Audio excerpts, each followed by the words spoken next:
Je m'appelle Lucas Harari, je suis auteur de bande dessinée. Je travaille avec Sarbacane, j'ai déjà publié 2 livres, L'aimant en 2017 et La dernière rose de l'été en 2020.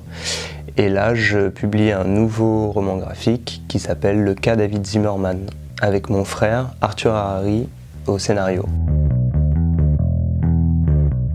Ça raconte l'histoire de David, un jeune Parisien d'une trentaine d'années qui vit un peu à côté de sa vie, photographe, et son meilleur ami l'entraîne dans une fête pour le Nouvel An. Et là, il va rencontrer une jeune femme mystérieuse et le lendemain matin, David va se réveiller dans le corps de cet inconnu et son corps à lui aura disparu.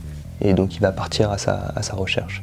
L'idée est née d'un constat que j'ai fait à la suite de mes 2 précédents livres. Je m'étais rendu compte que j'avais tendance dans mes scénarios à sous-traiter un peu les personnages féminins. J'avais du mal à pénétrer la psyché d'un personnage féminin. L'idée, c'est que c'est un personnage qui va de manière concrète se réveiller dans le corps d'une femme. Je connaissais pas mal de récits sur cette forme-là, du body swap ou du body switch, mais à chaque fois, ce que je connaissais, c'est que des récits qui étaient traités de manière plutôt comique.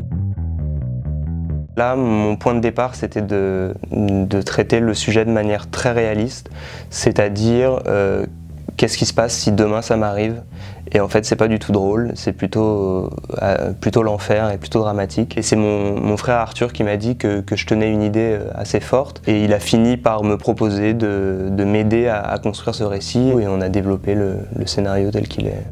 Comme c'était un moment où moi-même je me suis posé des questions d'identité parce que j'allais devenir père et que du coup ça me bousculait. J'ai rouvert des boîtes de photos familiales, je me suis replongé dedans, je me posais la question aussi de la filiation, de l'héritage, de ma propre identité. J'avais pas envie forcément de traiter la question de l'identité de genre. Ce qui m'intéressait le plus en fait, c'était que c'était une idée, je pense, universelle. On s'est tous posé la question de si on n'était pas nous, mais si on était quelqu'un d'autre. Et notamment les questions d'assignation. Qu'est-ce que ça veut dire que de se retrouver enfermé dans un rôle qui n'est pas le nôtre et de ne plus pouvoir en sortir.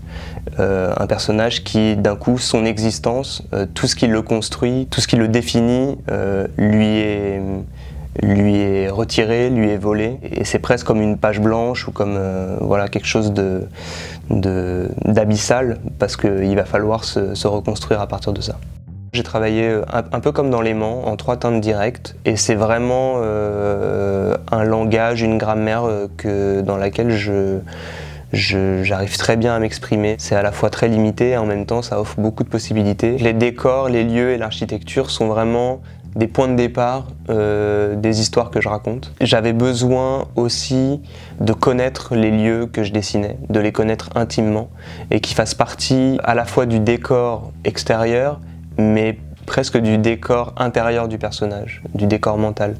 Pour moi, les lieux, finalement, ils définissent aussi les gens et les personnages parce qu'ils imposent une manière de voir le monde, entre guillemets. Et donc, pour moi, c'était très important que ce soit Paris et sa banlieue, on va dire, plus largement, parce que c'est l'endroit où j'ai grandi, où je vis et qui me définit, entre guillemets. C'est un vrai plaisir aussi de dessinateur de tenter de traduire ces lieux-là en dessin.